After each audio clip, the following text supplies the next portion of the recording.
You're listening to the AFTERBUZZ TV network, now the largest new media platform on the web, and your #1 source for after-show entertainment. Very good, Keith. Johnson.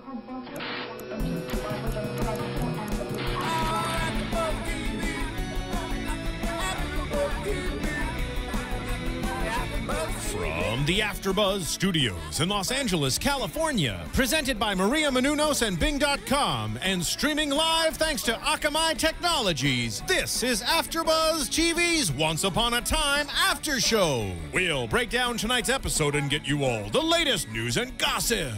If you'd like to buzz in on tonight's show, you can buzz us at 424-256-1729. That's 424-256-1729.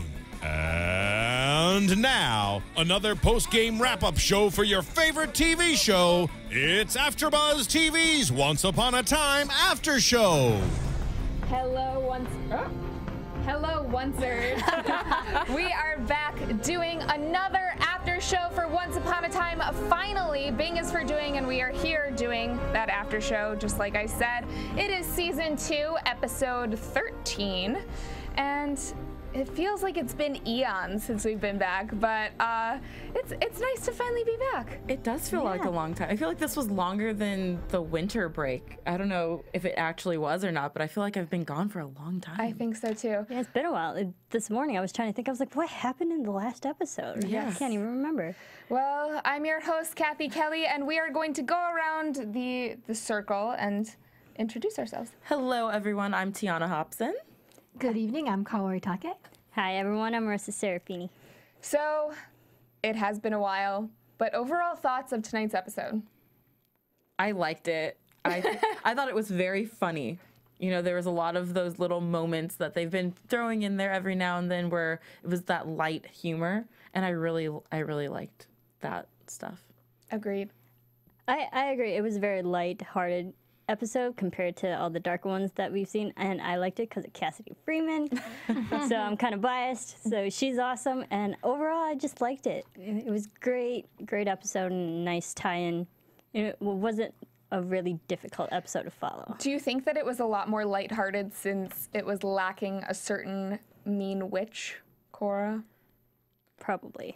Probably. And because everyone kind of went their separate ways for a little bit. So, I don't know, Storybrooke to me felt a little empty, even though there was a giant there. Yeah, I personally wasn't that big of a fan of this episode compared to the other episodes. I liked the Emma Rumple adventure, but the giant thing was kind of lackluster for me for some reason. But we'll see. Well, You know what? I can't argue with that. I like that we got a lot of answers. It does seem like they're building up more into, like, further in the season, but maybe next episode. I am excited for next episode. That's what I'm really excited Yeah, for. that one's good. Okay, so let's jump right into this episode. Belle, she is in the hospital after our last episode, and she has absolutely no memory of herself in Storybrooke, or in the Enchanted Forest, I guess. And we see she is visited by an old friend, Ruby, and she's actually watching TV, which a lot of you might not have caught this, but we had to actually rewind it about 3 or 4 times to catch what she was watching on TV. And she was watching Good Morning Storybrooke with Bill Goodwin. So, Bill Godwin. Godwin, okay.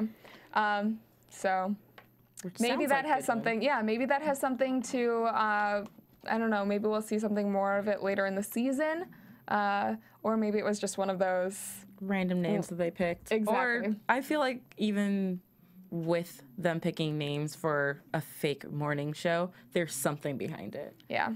There's some sort of story. Maybe it's an homage to someone or something out there. So if anyone knows, let us know, because that would be kind of cool to know. Yeah. So we have a caller right now, actually, and we're going to take that right now. Hello, caller. Hi, Hey, who is this? this is Barbara. I'm from North Carolina. Hi, Barbara. Hello, Hi, Barbara. Barbara. It's late in North Carolina. Anyway, so I had a question for you guys. Yeah. You guys could be a fairy tale character, Who would you beat and why? Ooh, that's a good one. We were actually asked that on Twitter the other week, and I know that Tiona has. I would be Princess Tiona from the Disney movie Princess and the Frog, because when I was a little girl, I always wanted Disney to have a black girl who was a princess, and I used to tell my friends when they did, her name would be Tiona, and that came true. And I was an adult when this movie came out, and I dragged my mom to the movie theater and made her watch it with me because I felt like a little princess finally. That's adorable. What about you, Kaori? Not Mulan. Even though everyone, You know, I probably would pick Ariel, the Little Mermaid, because she's adventurous and she can sing. Because what I would do if I could sing.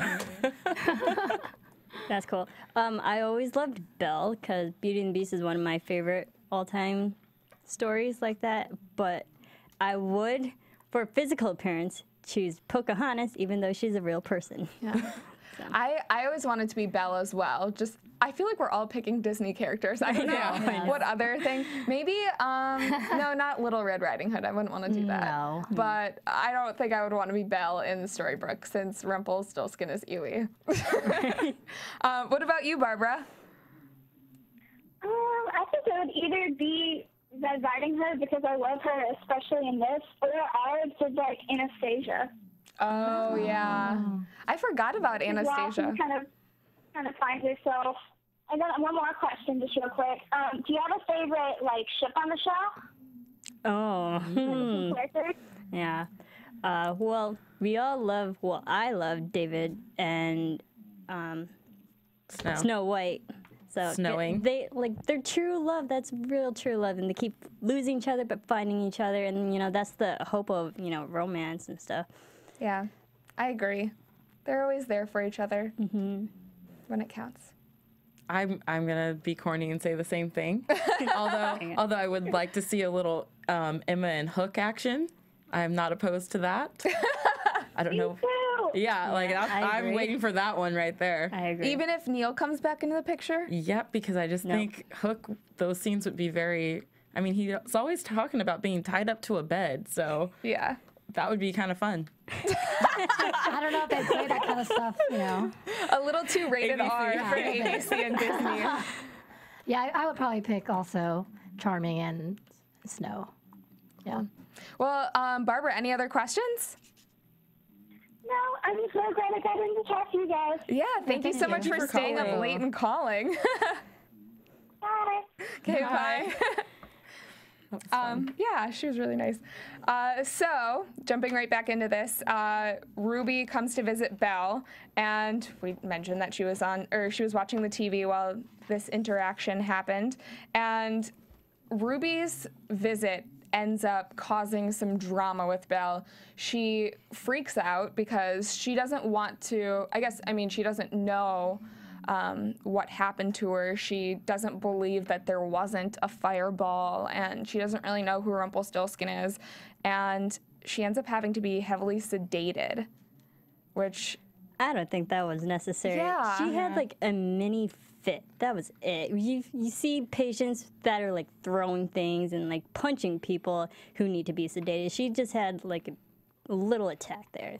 Yeah, she wasn't being violent at all, so it was a little extreme, and I felt bad for Ruby because you could tell Ruby didn't really want to have to lie to her about seeing the magic, but it's for her own good because, she can't remember anything, so having a normal person hear that there's magic out there could be kind of scary and stuff. But do you really think it was for her own good? I mean, wouldn't they want to kind of bring her back to what she knows? But I don't know how you would react to that as a normal person. But she's not a normal person. Yeah. Well, now she is, though, because she doesn't have any memories of anything. So it's kind of hard for her to put it together.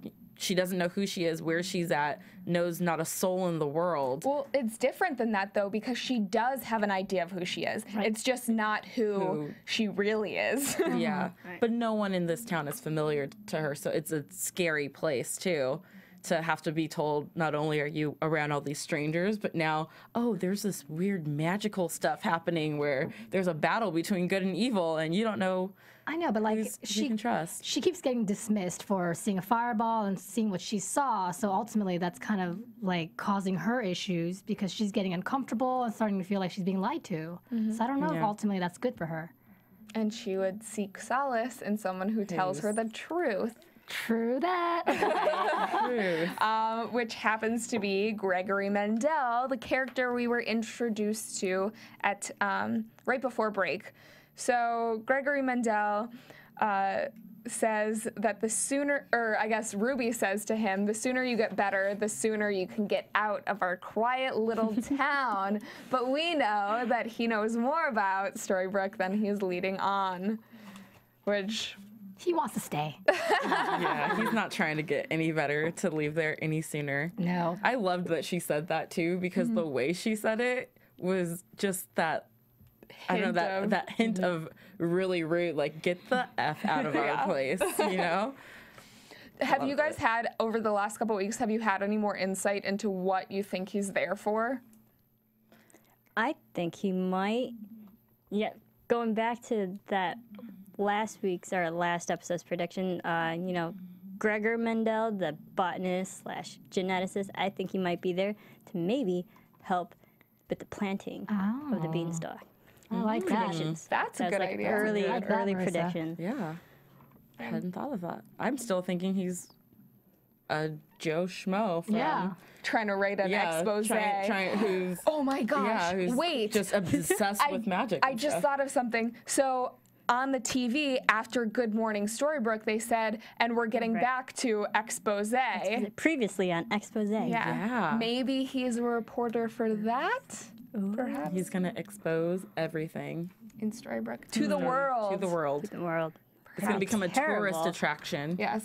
So not only is he willing to tell the truth to the world, potentially, but he's also willing to tell the truth to Belle, which is what she really wants. It seems like none of her friends are doing it. None of the nurses are doing it, and she just wants some answers. And so, you know, she doesn't think that she's crazy for what she saw. What she saw was this fireball and magic and everything else, and he's willing to give her some answers. So, yeah. Do you think that eventually she's going to be his key to finding out more in Storybrooke, even though she doesn't know anything right now? I think she's going to be manipulated by him. Definitely, I see a manipulation coming. I see her trusting him with more knowledge, maybe him using her saying, get close to this Gold guy who says you guys were in love when Mr. Gold gets back, to kind of get more information out of him or something. But you see, like, going back to what I was previously saying, she's starting to trust him because he's actually not dismissing what she saw and saying, like, yeah, you did see that. So the whole idea of, like, being good for her to lie might backfire, right? Oh, yeah, it's definitely going to backfire. Definitely. But I can see how the town thinks that they're protecting her because they don't want to scare her any more than she already is.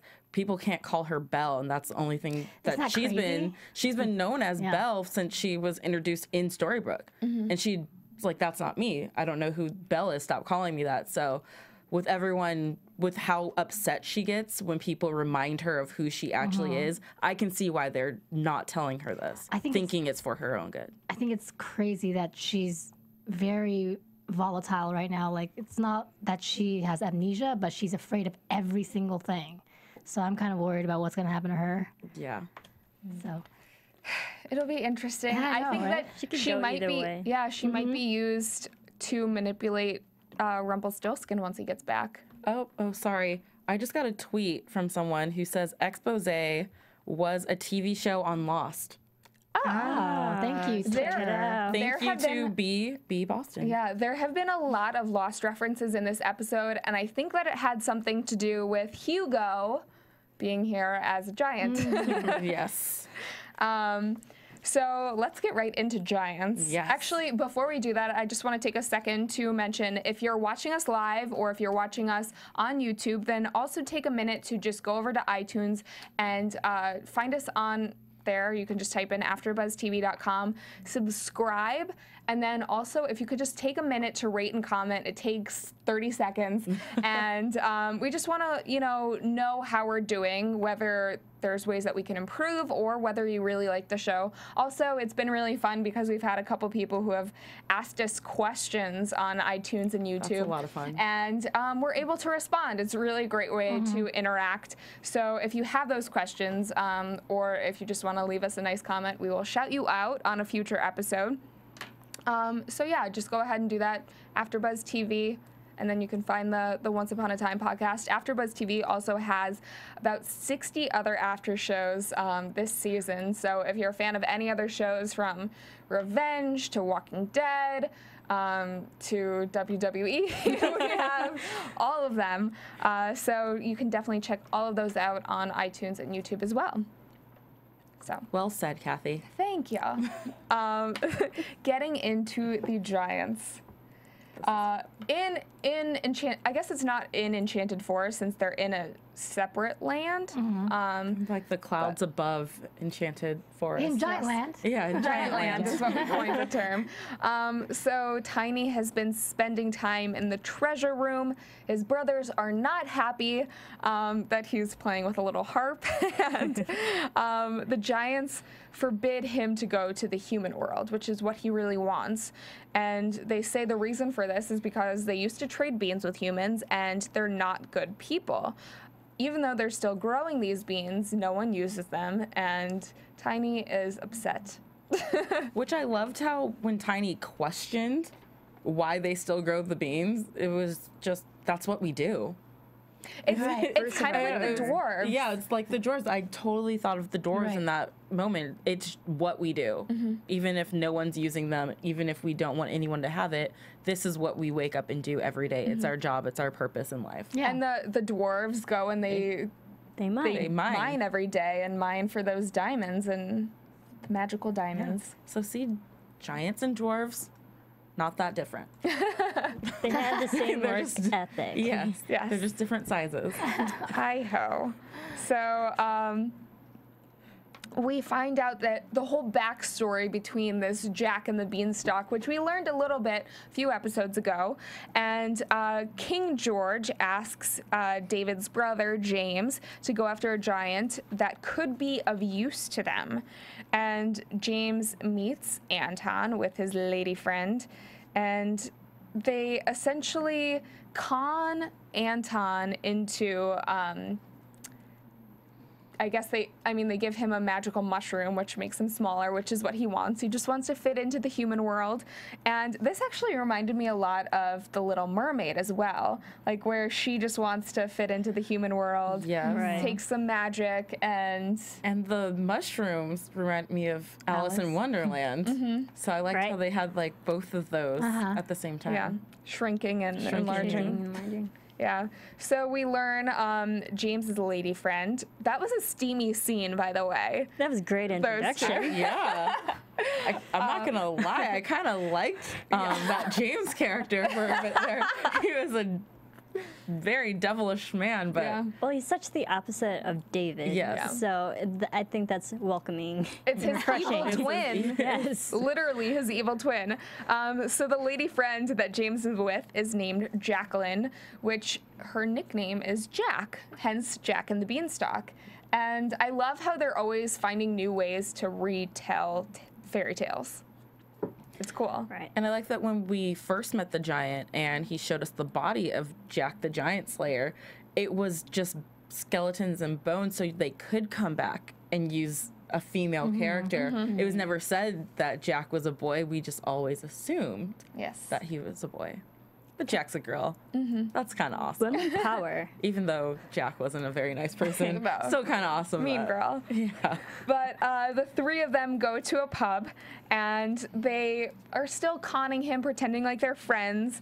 And they kind of say, your family doesn't appreciate you. We really do. You're kind of like our family, which is very fast. Already. And only 5 minutes. He's Slow a very down. trusting giant. Yeah. And It's very gullible, Jack. Totally. Anton is just so overwhelmed with this human world. He's so fascinated. He says, he points to the harp or the instrument and is like, I had one of those once. I didn't know it made such beautiful music, which reminded me of Ariel again.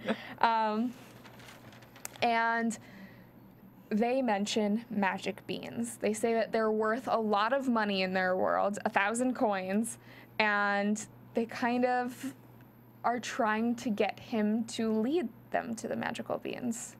He's very trusting because they tell him about the debt that the kingdom has, and he says, oh, I have plenty of treasures that could do that, and they keep bringing up these beans, and he's just so trusting that it's kind of sad how easy it was to take advantage of him because his family he felt so like an outcast in his own family, that these people treating him kindly, that was enough for him to basically give up his whole family's like secret that they're still around, all their treasure.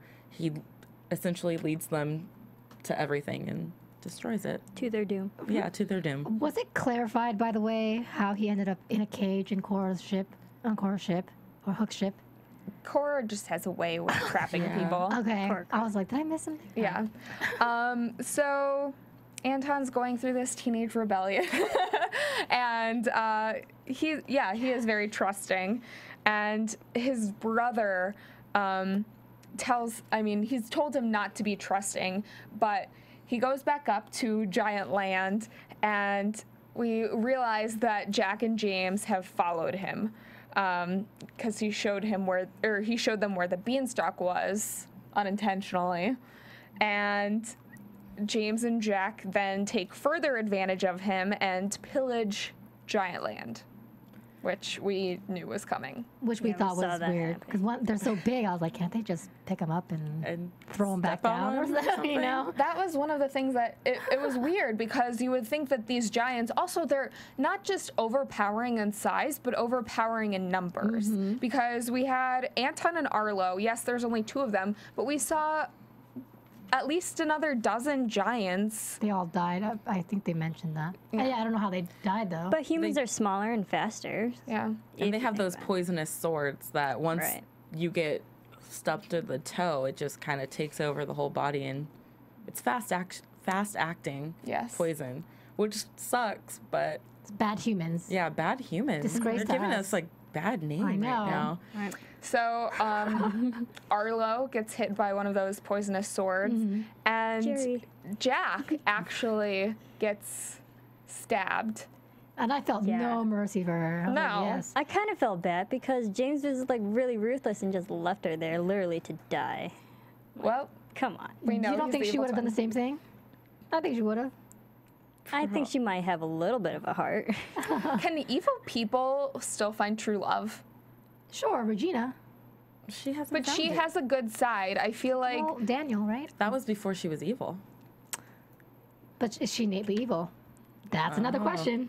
Yeah. James and Jack, though, seem just like bad people. I don't think they loved each other, obviously. Well, James you know. They were and just Jack, together. in a way, reminded me of Emma and Neil. Just like two thieves on the run, having fun, except I believe that Emma and Neil actually did care about each They other. have less enough. malicious intent. Yes, exactly. But just the whole premise of the 2 bad guys out on the run, Yeah. rebels without a cause. So James leaves Jack, takes, I guess first, he takes all of their treasure, but he can't take any of the beans because Anton burned the fields of beans. If you grow them, they will come. So this might be the answer to get back to the Enchanted Forest, because Arlo actually gives Anton a stem of the beanstalk, which is able to grow more beans. I liked that. Maybe, and because if they can grow more beans and they got the water from Lake Nostos, they could grow a lot. A lot of like regenerative properties. I know that, They could be prosperous again. but then wouldn't it be bad to have the beans back in action? I see. I feel like it's the circle, the cycle all over again, where everyone's fighting over it and using it for evil again. And You know, I like the fact that the beans are back, and because it gives Anton a purpose. yes. And he, you know, we see him walking around being depressed, wanting to kill, or just upset. Now he has a purpose. He's got these dwarves as his homeboys. It's gonna be good. I almost feel like this is Cora's plan all along, that she knew that even though Anton had, you know, a vendetta against James, he would find out that David is not actually James, and then she knew all along that he had a way to grow more beans. So this is her way to not only be in Storybrooke and get revenge, but then also get back to Enchanted Forest. How would Cora have known that he has a piece of? How does she know half the things she knows? That's How did she know But how that would she the know that? giant hated, you know, James? Because she How did wasn't he end up around in the for cage? any of this stuff. Yeah. So many questions. She must have eyes and ears elsewhere. We just must assume that Just she people has working for secret her. cameras everywhere and she just knows everything. Like, by the way, Regina walking around, I was surprised that she didn't poof into Cora. I thought she was Cora the whole episode. Yeah. Everywhere she showed up, I was like, thought so that's too. Cora. It's Cora as her. It's Cora as her. I wanted that to happen so Me bad. too. I was so disappointed that she never turned into expecting Cora. Where was Cora this entire episode? Maybe she was She was in Regina. there. We don't know. Blue magic. Taking a break, taking a nap. That was weird. There was some blue magic in the end of the Yeah. episode. So let's talk about Anton and Storybrooke. He is brought, as we said, to Storybrooke by Cora on her ship. And David and Snow go looking for Cora, and in the meantime find Regina. Or Regina finds them. She shows up at their door, and they apologize to her about how they realized that she was framed. And Regina, during this entire time, had no idea that Cora was back. Which I guess it's only a couple days, but still, I feel like news would travel fast in Storybrooke. No, she knew. she She knew. was just She being knew. tricky. She was tricking them. Oh, Because at the end of the the last episode They were in the car together. talking about. I missed that then. Because she shows up, she pretends to be Henry at It has been her- way too long. Yeah. It's been a while. It's just been a while. Now I But she remember. pretended like she didn't know that Cora was back. Which made me think that she was Cora. Ding dong, me too. That's what, from the start, I was like, okay, this is something Cora would do. Show up looking for Henry, who we all know that everyone's been scared of Cora getting to Henry. So showing up as Regina, where's my son? I mean, that would have been the perfect And Regina was opportunity. acting like Regina season 1, so I was like, oh, this is Cora. She's gonna prove on to Cora, but never happened. Yeah. So sad. Me too. So, should Emma have told Regina that she was taking Henry or no? No one knew where she No. was. Yeah, no one knew. But is Or it her whereabouts. right to, like, should she have left her a note or something? I mean, if we're going technically by law, I guess Regina still is Henry's mother because she has adopted him and they haven't gone back to court to fight over custody. But at this point, no one knew where she was. She was in hiding. Yeah, You know, I agree. it's kind of hard to find someone when you don't want to be found, especially someone like Regina who doesn't want to be found. How am I supposed to find you to let you know that I'm leaving town with our son? Yeah. It's just to add more fuel to the fire that Regina is not really part of Henry's life. It sucks, but that's kind of what they're leaning towards, right? Yeah. And there was that hurtful line, too, about it's not really your business say, anymore. yeah. That's not very nice, but No. It's not nice, but it was kind of true. yeah, right. Yeah.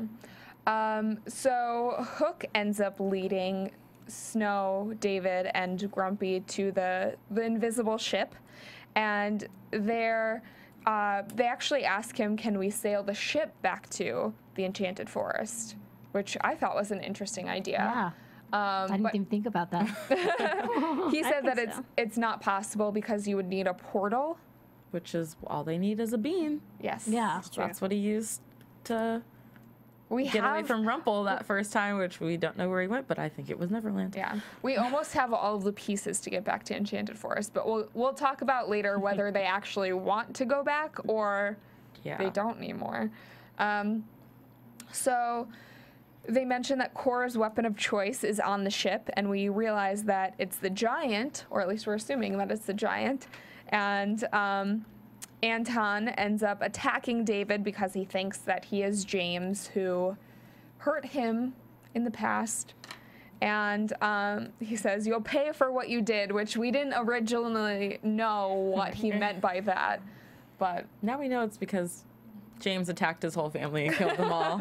Left him to be alone up there by himself, hating humans after having such a love of human culture and everything. That was really sad. But we find out that James was actually part of the destroying of the giants, because we were always led to believe it was just Jack and humans, but now we know that James was actually a part of it. Jack had an accomplice. There Yeah, you go. see, I was thinking that too, because in the episode when we were introduced to the giant, there was no mention of James. So. Right. Yeah. Just Jack. Just Jack the Giant Slayer. So this was an interesting part of tonight's episode. Hook lays out a card on the ground, and it's the Queen of Hearts, which I think everyone kind of knows at this point that Cora is the Queen of Hearts. Confirmed. Yes. Definitely. And unless there's some huge twist. I don't think that's possible. Yeah. So Didn't they reveal her? They did reveal her. Yeah. Season finale, mid-season finale. Yeah. But this is to summon Cora, and Regina confronts him about it. And she says the giant's in town, and he wants to kill the prince. The distraction is all we need, which is kind of weird. It was just too, because we did get distracted by the big giant. But I didn't see anything happening in the... I agree. There might have been some meddling going on while this was happening. They're chasing a giant around Storybrooke, and Cora and Regina were clearly up to something. What that was, we still don't know. Exactly. Hook and Regina? There must Hook have and been Regina. Hook and Regina. Everyone in Regina. The three of them, potentially? Three of them. What is interesting, like you mentioned, Kathy, was the Queen of Hearts card came out and Regina came in. So maybe it was That was Cora. another thing that I was like, this is Cora. Cora is going around pretending to be Regina right now to get information out of people or something. I mean, I don't know what's going on. Because you but put a Queen of Hearts on the ground and Regina showed up. Something fishy. Maybe we'll find out next episode that it was actually Cora walking around this whole time. It will be like we called it. Either all three of them are working together now, or it was playing, Cora playing Regina. So then Anton meets Regina, and he said, "I have no love for this prince," or she said, "I have no love for this prince either," and essentially helps him find David and enlarge himself. And the way that she does this is with blue magic, which is in Storybrooke. Haven't we only seen purple magic? Purple and green. Purple and green. Blue made me think, because I was on the whole Alice in Wonderland thing, her dress was blue, and then the mushrooms were something from that story. So maybe that was like a correlation or something. I don't exactly know how to explain it. It was blue. It was blue. So the mushroom was blue. Yeah. So now we have a giant on the loose in Storybrooke. Yes. Which was hilarious because he was tromping around and getting caught in telephone wires, and it was just a mess. That was so sad. He was running and his neck would get caught in a line, and he's like, He's shaking. like the most harmless giant ever.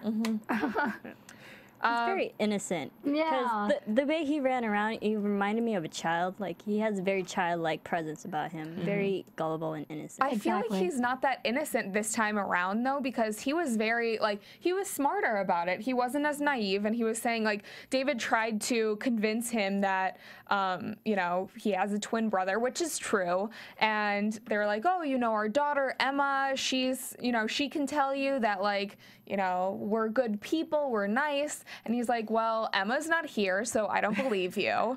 And, your twin brother's story, that's good, but I'm not going to believe that either. And ends up chasing them around some more. I agree with Marisa that he was kind of like childlike when he turned back into small dude and was hanging up, and then David came down to save him. He's like, no, I'd rather die like a little kid. It was totally. I want to go up. Yeah. I think my favorite part of the episode was when they were running and Grumpy was questioning David about his name, what his real name was, and who. He's like, oh, so but your name is James. No, I'm David. David's your Storybrooke name. No, I'm David. And that whole exchange there was really funny. And I thought it was interesting that the rest of the town after that just was okay with the fact that Charming wasn't who they thought he was. Yeah. Because it was never revealed to them that, he had changed. Had a twin. That, and everyone's just accepting that and hasn't really dwelled on it. So I kind of thought there would be a bigger issue. There aren't that many things that you can be surprised by anymore. Yeah, but to find out that he's not the actual prince, that he's switched places with his brother after his brother was killed. I think running away from a giant at that point, they're like, we'll deal with this later. We'll deal with this after. Definitely. So David is willing to sacrifice himself again after that whole interaction with Grumpy, which was hilarious. Yes. And he says, I don't want our town to suffer for not my indiscretions, but my brother's wrongdoings. And the magic wears off just at that moment. And as Kaori said, Anton gets smaller. And I feel like that hole was a lot bigger than he was originally. Yes, I agree with you. It went a lot deeper than how far he fell. Yeah, I felt like that too. I also felt like it should have been bigger when he stepped. Because it was like his foot stomped down. And it was a perfect circle. Yeah. Well, giants have circular feet. Didn't you know this? So he's falling, and David ends up saving him, which was very interesting how strong David was on that rope. He was able to hold himself up with one hand and then also grab, even though the giant wasn't a giant anymore, he's still rather large for a human being. Hefty man. Maybe adrenaline, because, there's always the stories that adrenaline kicks in and you're able to do things that you never thought you could. So maybe that played in. Maybe he has super strength. Super strength, yeah. There we go. That's his superpower. Yeah. So in the end, Anton forgives all of them, and they're happy again. And just like a Disney story, there's a happy ending. And the dwarfs give Anton an axe and welcome him into their group. And the axe, as we know, gives each dwarf a name. It ends up giving Anton the nickname Tiny, which is what his brothers used to call him. So the dwarfs are kind of like his brothers now. Yeah, he replaces the other dwarf that crossed the line, right? Pretty much. Kind of. Doc. Yeah. I don't think you can ever replace him. Well, no. Just fills in. Yeah. How about that? They're all working in the fields together now instead of the mines to get the beanstalk going, whistling. And I love that he accepts the name Tiny now, because when his brothers did it, he hated it. But when the axe gave it, it was like, oh, yes. Like, he's family. Yeah, I'm family. Yeah. He's a lonely giant. No more, because he's got his brothers back. Yeah. So I know we mentioned this earlier, but do you guys think that creating these beans is a good idea or a bad idea? I think whether it's good or bad, it's the only way to go. It's the next step. Yeah. So I think it's the way they control it. It could help them if they, keep out all the bad people and actually monitor them properly. But then also it could also go south and there'd be repercussions. I see it being like the fairy dust all over again in the mines. They thought they were going to have control over it. They were watching it over, and it still got taken by the wrong people. And no matter what you do, bad things are going to happen. So don't bring beans in it. Find another way home. Yeah. If you want to go. Well, some of them might not. It's their only hope for now. Yeah. So I can understand why they're making them. And this also causes kind of a rift between David and Snow, which we haven't seen them disagree that much, but David wants to go back home, obviously, and Snow is kind of weary at this point, and it's mostly because she doesn't want to leave Emma and Henry behind again. I think she has the right to be concerned, because Emma went back to their land and saw what it was and had a hard time fitting in at first, finding her ground there when they first got there. So I could see Emma not wanting to go back, even though her parents would be there. You mean Snow? Or, no, Emma. Oh. I can see Emma not wanting to go back with them, and why Snow doesn't want to leave without her. I can also see why Snow doesn't want to go back, because she's also seen the past and seeing that everything's not the same anymore. And David's so bent on we can rebuild it and start it all anew and make it our home again. But I feel like Storybrooke is such a small space, though, and Enchanted Forest, they would have much more places to go. And she also mentioned that family, home is where your family is, and currently they're all in the Storybrooke. Well, now that Emma's gone, but they have established a new home in Storybrooke. But it's still only half of the characters. Like, we still have Philip and Mulan and Aurora, who are all potentially in Enchanted Forest still. But then there's also the real world, where there's a lot of things that are coming that might be discovered now with Rumple out on the loose and our boy Greg in the hospital. I would get as far away from Greg as possible. You know what? You're limping fine. Just go. Here's your car. Just go. He's a little shady. Yeah, I was wondering why is he still in the hospital? I mean, he can leave now at this point, but he's still there because he wants to be there. He got beat up pretty bad in the car accident. He had surgery. You're like, he had surgery. Yeah. He's not ready to drive himself, and no one can take him. So I think that's really what's stopping him. Oh, that's a good point, too. Yeah. Although Rumple and Emma could have just, like, taken him while they were leaving and been like, here, you're on your own plane. Get out of here. Yeah. That's true. So that leads us into our last topic for the night. Rumpelstiltskin, Emma, and Henry go on their quest to find Bae. It's my favorite plot line of the night. So David pleads to Rumple in the very beginning of the episode to keep Emma and Henry safe. And originally it was just supposed to be Emma who is going with Rumple, but she says that she's not going without Henry. She's not going to leave him behind again. And we know that he's actually one of the few people that's able to cross that line. So I love how maternal she's become. Yes. I think that was also another safety insurance thing on her part, because if you have a kid with you, then Rumple would be less inclined to do like any harm towards Emma. If she was by herself, Rumple might. I don't think Rumple cares. I think he's going to stop at nothing to get his son back. But one of the interesting things is Rumple said to David, "We have a deal." Which I don't know. Oh, okay. Did you notice that? Yeah. I heard it, and it just kind of went in one ear and out the other.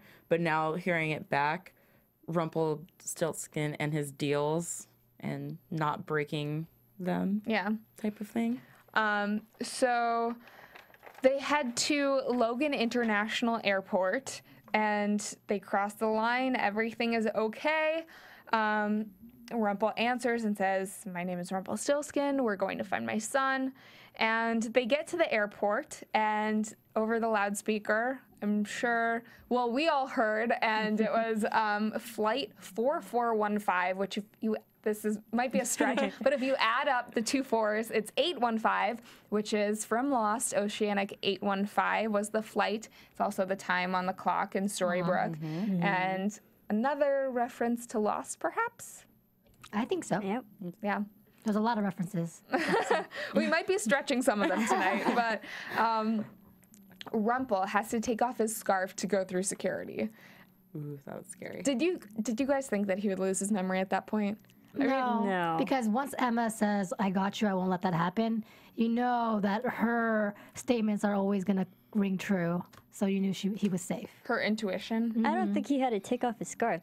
His scarf is a piece of clothing. It's not metal. No, you have to take off your coat, so you have to take off your scarf. You basically have to take off anything that isn't essential, like anything before you're naked.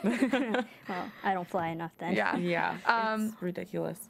Then they mentioned flight 358, which we don't know if that has anything to do with Lost or with Storybrooke, but we're going to find out. Maybe we'll see some more stuff later in the season. I feel like there's so much numerology with both Once Upon a Time and with Lost, and so any number or thing that they say, whether it's a background thing or something very prominent, it's gonna mean something. Right. Whether it's now or in the future. It's like season 10 and we finally figure out what the airline codes in this episode meant. Yeah. And then one of my favorite parts from this scene was Henry. He is just like, this means we get Cinnabon. Which I don't know how much Cinnabon paid for that, or if it was just a cute, you know. I think it was a cute thing because there was no box. The Yeah. Cinnabon box was just a brown box too. And it's exactly what I think whenever I go to the airport. Yeah. Whenever I'm flying, I'm like, oh, where's the Cinnabon? Where's the Cinnabon? I gotta get to the Cinnabon. It's my one treat to myself when I go to an airport. He even mentioned the frosting when they were on the plane. That was cute. He's still, like, even though he has matured so much over the last season, he's still such a kid. Yeah, at of heart. course. Yeah. So Rumpelstiltskin goes to the bathroom after he goes through security, and he's getting kind of woozy. Like, it looked like he almost lost his memory for a little bit. But he goes Mike Tyson on the bathroom stall wall and tries to fix his hand. His hand ends up getting hurt and he can't use magic. Which, did any of you predict that? I don't remember. I think we thought that he was still going to have magic across the line. Yeah. I thought he would have magic. I thought magic would go with him, even though he's not in Storybrooke, but apparently it doesn't, which is good to know. Yeah. I feel like Storybrooke is almost like the wrecked part of Enchanted Forest is what Storybrooke is. So that's why you're able to use magic there. And then once you cross, it's the real world. It's kind of its own little bubble. Maybe it's its own little realm. Yeah. Yeah. So Rumpelstiltskin, as we said, he tried to fix his hand and there's no magic. They end up getting on the plane, which is how did they pronounce it? Ajira Airlines. And this is also a reference from Lost. They've mentioned this a couple times throughout their seasons. And as we said, it's probably just because Hugo is on this episode that there were so many Lost references in it. They are on flight 53, which is 45 minutes long, and they're heading to New York City. To find his son. Yeah. So we're finally going to see who got that postcard, guys. Yep. And apparently, Emma knows him. So it could be, Yep. could be a couple people. Which is, I mean, that's the first scene from season 2, was Neil in an apartment, and wasn't there a postcard that he got? It was a postcard. It said, "Greetings from Storybrooke." It said Broken. it's broken. Oh, Yeah, it's broken. Okay. Well, And we know that from the Tallahassee episode, we know that Pinocchio, I can't think of his Storybrooke name right now, told him that August told him that he would let him know when Emma had fulfilled her destiny. yeah. And we know Rumpel's son is in New York because of the glowing map globe thing from last episode. Yeah. A lot of questions are about to be answered in the next episode, it looks like. Okay. Anything else from tonight's episode?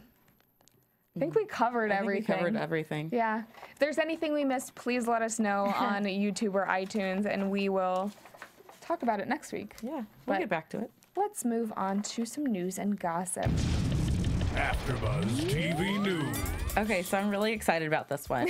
Okay, because Wet Paint had an article where basically they were saying that the cast is full of a lot of musical people who often sing on their own and have bands. And since it is a Disney show about story or fairy tales, will we ever see a musical episode of Once Upon a Time?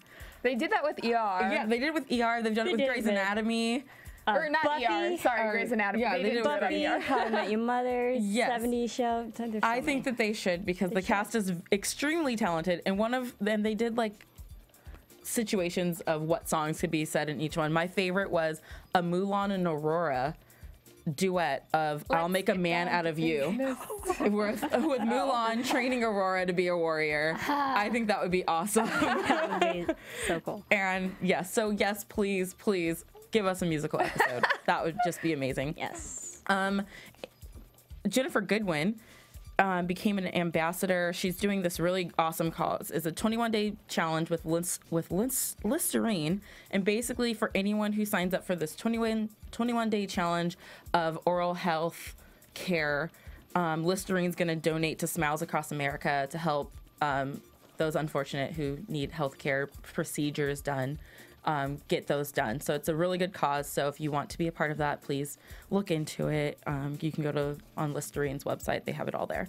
And speaking of Jennifer Goodwin, she got into a little bit of Twitter trouble. Apparently a while ago, like months ago, she tweeted something because the shippers are putting together the Swan Queen, which is they want to see Emma and Regina in a relationship. And Jennifer Goodwin tweeted something along the lines saying that that would be incestuous and, you know, she doesn't see that happening. And they are jumping all over her, calling her homophobic and saying that it's not incest because there's no blood relation between the two, because Regina is Snow's stepmother. So technically it could happen. And it's just all over Twitter. People are tweeting her horrible messages, and she tried to clean it up by saying, I didn't mean it like that, just, you know, in our world they are sort of family. Yeah. And that wouldn't be right. That's her step-grandma. Yeah, it's her step-grandma. And she said, why would Snow's daughter date a woman who's tried to kill her mom multiple times since she was a child? Yeah. And so she's getting a lot of heat over that. And I mean, she's an advocate for the LGBT community, so I don't really think she meant anything by it, but people are definitely taking it that way. And then in spoiler alert news, Spoiler alert! Over the break, Adam Horowitz decided to tweet us some little spoilers of episode titles coming up. So episode 17 is titled Welcome to Storybrooke, and they're shooting it, I think they were shooting it last week, and the set's kind of taking a retro vibe. It's going to a flashback back to 1983 when everyone first arrived in Storybrooke from the curse. So you're going to get to see everyone back then and see what it was like when they first came in, because did they come in knowing about Storybrooke? They look alike. Yeah. I guess we won't see any of Henry in that episode. Yeah, I don't think Henry will be around. Episode 218 is titled Selfless, Brave, and True, which are the three things that the blue fairy told Pinocchio he needed to be a real boy. So I believe Ian Bailey, who plays August, will be back for that episode. They were just talking about that today. And then episode 19 is titled Lacey, which is very vague, and no one really knows what it could be. Lacey. Possibly a thing about, you know, how Frankenstein's name was about the director, you know. I don't know. It could be anything. And then just the last little casting bit of news, John Piper Ferguson is going to play Ben, who's a widower who wants nothing more than to help his son, who's grieving over his dead mother. And John Piper Ferguson was in Brothers and Sisters. I don't know if anyone watched that show on ABC. Sarah's husband. Mm-hmm. And so everyone's saying that him and his son could be Marlin and Nemo, because that's like a Disney duo of a father-son grieving a mother. Possibly. We'll find out in episode 18. What about that hurricane named Nemo? Yeah, and then there's a hurricane named Nemo. Such an unfortunate name for a hurricane, scaring kids everywhere. Yeah. But so sad. And yeah. Or not a hurricane, blizzard. Yeah, the storm that's going through the East Coast. Yeah. Well, I guess that wraps up news? Yeah, that does. Cool. Well, let's move right along to predictions. And now, your AfterBuzz TV predictions. We still don't know what's in that box. No, we don't. Gosh, why'd you remind me about that? We were finally like, yeah, I'm about to get answers, and then you bring up the box again. We might actually get that answer next week. Mm-hmm. We hopefully will find out who Bae is once and for all. Who do you guys think it is?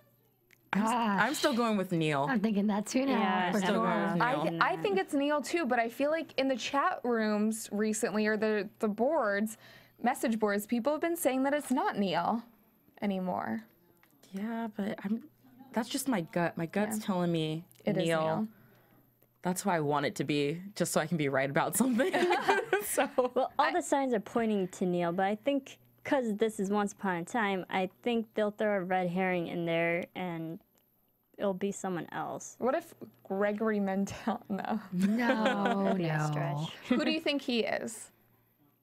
I still think he's a stranger who maybe was tracking scientific particles and noticed that there was an influx of some sort of magical properties in this area, so he decided to come up. Well, they said the soil was loamy. Yeah. Maybe something with the soil. Well, that might be a predicament later, or like in the future, where they have to leave because the outside world knows about them. That is possible. Unless they get rid of him. I don't know how. Although he is reporting back to someone potentially. Yeah, that's true. He's got that He's her. not leaving. Yeah. Wasn't that the name? female. It was her. Her is calling. Who is her? Prediction? His wifey. Wifey? Boss? I don't think he would call his wife her, unless, you know, she's a real biatch or something. But I don't think, I think the She person he magical? called last episode wasn't her, so I can't say who would her be. Okay. But I still think that Rumple and Emma are going to encounter some other magical beings that we haven't met yet. Although magic doesn't work in the outside world. Their magic doesn't Their work magic, there. but maybe like some other characters from different stories. Okay. And I predict that Regina was Cora this whole episode. I want that to be true. I want that to be true because Regina was horrible in this episode. She just didn't seem like herself. Like her season 2 self. Yeah. So Any other predictions? That's all I got. Okay. Well, then I guess we're going to wrap up this episode. In the meantime, until next week, please tweet us with any questions or predictions that you might have. Also, you can check us out on YouTube and write us a review on iTunes. In the meantime, if people want to find you, where can they find you? You can find me on Twitter and Instagram at TweetT22.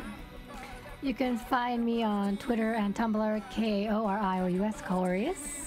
You can follow me on Twitter and on Instagram at Serafini TV. And you can find me on Twitter at Cathy Kelley. You can find all of us on Twitter at AFTERBUZZ TV. So until next week, thanks for watching.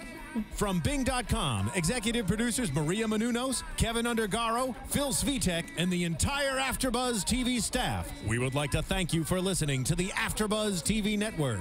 To watch or listen to other after shows and post comments or questions, be sure to visit AfterBuzzTV.com.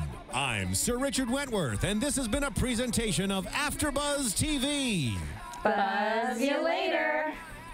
The views expressed herein are those of the hosts only and do not necessarily reflect the views of AfterBuzz TV or its owners or principals.